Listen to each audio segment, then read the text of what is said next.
You've probably heard a ton about diversity in the workplace, but what if the way we've all been thinking about it is just a little off? Today, we're going to dig past the surface and get to the real secret, the actual engine behind truly innovative teams. Seriously, think about it. You look around the room, you've got people from all kinds of backgrounds, different life experiences, different demographics, but when it comes time to actually come up with that next big idea, it's just crickets. It's a super common problem, and honestly, it's incredibly frustrating. And that right there, that gets to the heart of it. The real issue isn't just about who's on your team. It's about how you're enabling them to think together. It's a shift from just looking diverse to actually thinking diversely. Let's break down what that really means. Okay, so first up, let's bust a huge myth I like to call the diversity delusion. This is the belief that if you just check all the right demographic boxes, innovation will just magically happen. See, on one side, you have representation, and a lot of the time that just becomes a checkbox exercise focused on appearances. But on the other side, you have real innovation, and that's all about digging deeper into the actual thought processes of your team. The real win, the competitive edge, comes when we stop worrying about just looking inclusive and start focusing on thinking inclusively. So if just having demographic diversity is only the tip of the iceberg, what's the real engine hiding underneath? Well, it's this incredibly powerful idea called cognitive diversity. So what is it exactly? In a nutshell, cognitive diversity is all about the different ways we see the world, the different ways we solve problems, the different ways we just think. It's basically the ultimate creative fuel for any team. And this kind of diversity comes from literally everywhere. Your cultural background, where you went to school, what industries you've worked in, whether you're an engineer or a designer, heck, even whether you're a bold risk taker or more of a cautious analytical thinker. All these different approaches create this incredible toolbox for tackling really tough problems. And look, this isn't just some fluffy, feel-good theory. The data on this is crystal clear. When you bring all those varied perspectives to the table, you just flat out make better decisions. You kill groupthink, which lets you make bolder bets. A team of people who all think alike might feel more comfortable, but it's the teams with that cognitive friction that consistently come up with the breakthrough solutions. But, and this is a huge but, there's a catch. You can assemble the most cognitively diverse team on the planet, and it can still all go completely wrong. Why? Because there's one critical ingredient that's often missing. That ingredient is psychological safety. Without it, all that amazing diversity you've built can actually become a weakness. If people are afraid to speak their minds, to challenge the status quo, well, the loudest voices just take over. Brilliant ideas never get shared, and you end up with friction and conflict instead of innovation. So how do we build that safety? The SAFE framework is a great place to start. First, S for speak security. You got to make it safe for people to speak up without fear. Next is A for access, making sure everyone, not just the extroverts, has a real chance to get their ideas heard.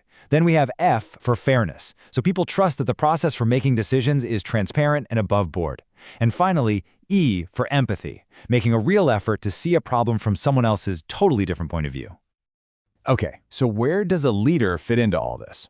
Well, you can't just throw a bunch of brilliant, diverse people in a room and hope for magic. Your job is to be the catalyst, to actively turn all that raw potential into actual high-level performance. Here's a simple way to think about it: the DIA model. First, you create the diversity by bringing those different minds together. Easy enough. Second, you foster inclusion by building that SAFE environment we just talked about. And third, this is the key: you activate it all. You have to intentionally structure the way your team works to turn all that diverse thinking into real-world solutions. And if you want to see a company that has absolutely mastered this activation piece, you have to look at Pixar. This quote says it all. Their entire creative process is built around the idea that critique is about the idea, never the person. It's called the brain trust. And in these meetings, literally anyone can give feedback on a movie. Doesn't matter if you're a top director or a junior animator. The whole thing is designed to be a judgment-free zone, where the goal is just to make the idea better. They found a way to separate the idea from the person's ego, which allows for some brutally honest and incredibly effective creative feedback.